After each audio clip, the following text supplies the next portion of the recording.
wabarakatuh. Salam sejahtera untuk kita semua. Semoga selalu dalam lindungan Tuhan Yang Maha Kuasa. Amin. Sebelum terjadi pandemi COVID-19, sekitar akhir tahun 2019, segalanya bisa dilakukan secara tatap muka atau secara offline. Ngopi bareng sambil diskusi, tertawa lepas tanpa batas, bertemu klien bisnis di kafe sambil ngomongin proyek yang macet. Belajar di dalam ruangan secara tatap muka atau bahkan berkumpul di ruang minim ventilasi. Semua dilakukan secara tatap muka tanpa rasa takut. Kemudian tiba-tiba kita kaget dengan kehadiran pandemi COVID-19. Kejadian tersebut merubah seluruh sistem di dunia. Di dunia, bukan hanya di Indonesia. Salah satunya adalah kegiatan training atau kegiatan belajar mengajar atau kegiatan yang kita lakukan saat ini. Semua berubah.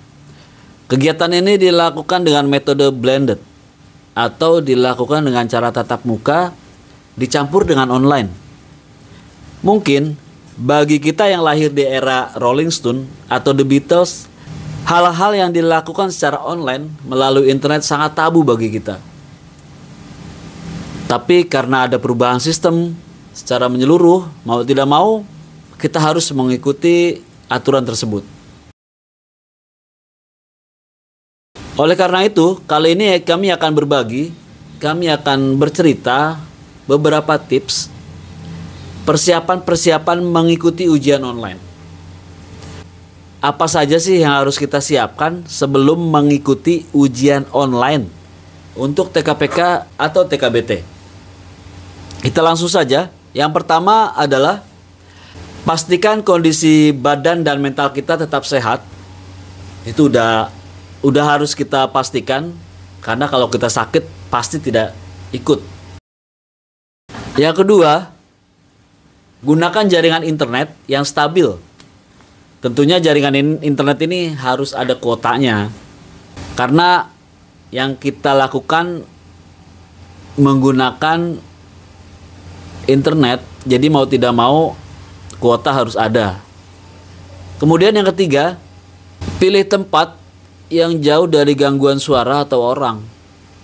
Jadi kalau misalkan kita sedang melakukan ujian, setidaknya kita ada di ruangan khusus yang memang itu tidak ada gangguan sama sekali, biar kita fokus untuk menyelesaikan soal-soal yang diberikan oleh penyelenggara. Selanjutnya adalah menggunakan perangkat atau peralatan yang sesuai dengan spesifikasi yang telah ditentukan. Misalnya untuk mesin pencarian menggunakan Google Chrome versi terbaru.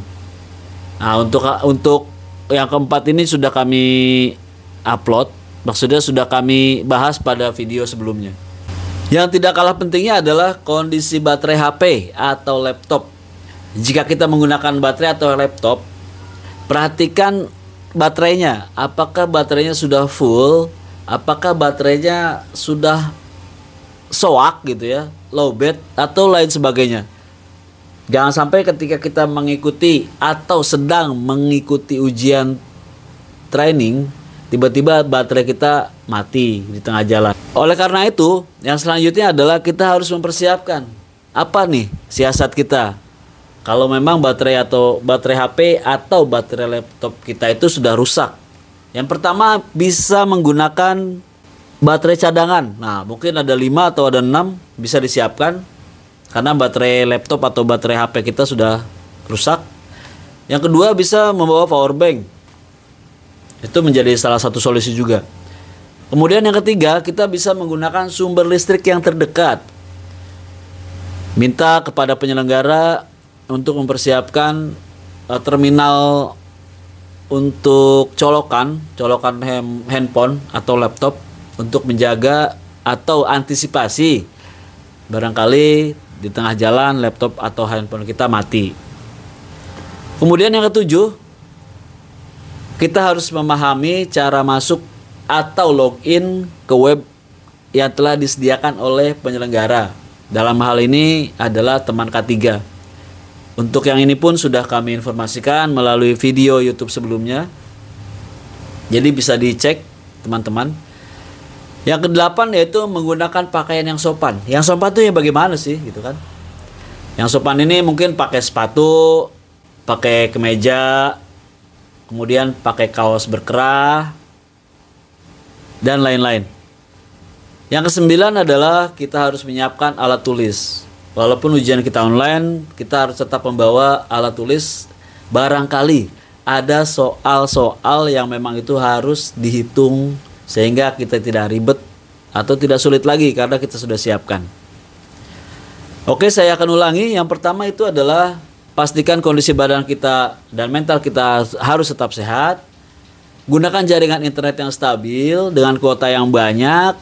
Yang ketiga, tempat yang kita gunakan jauh dari gangguan suara atau orang. Yang keempat, gunakan perangkat atau peralatan yang sesuai dengan spesifikasi yang sudah ditentukan. Yang kelima, perhatikan kondisi baterai HP atau laptop. Kemudian yang keenam, ketersediaan sumber cadangan listrik. Nah, misalkan tadi ya, kayak baterai laptop cadangan, baterai HP cadangan, dan lain-lain. Kemudian yang ketujuh, kita harus memahami bagaimana cara masuk atau login ke web teman K3. Yang kedelapan, menggunakan pakaian yang sopan. Dan yang terakhir adalah kita harus siapkan alat tulis. Terima kasih atas perhatian dari teman-teman. Semoga apa yang kami sampaikan mendapat manfaat, dapat diambil pelajaran. Apabila ada kritik, ada saran, ada pertanyaan, ada yang ingin didiskusikan, silahkan diketik di kolom komen. Terima kasih, kami mohon maaf apabila ada kesalahan dari kata-kata yang kami ucapkan. Assalamualaikum warahmatullahi wabarakatuh.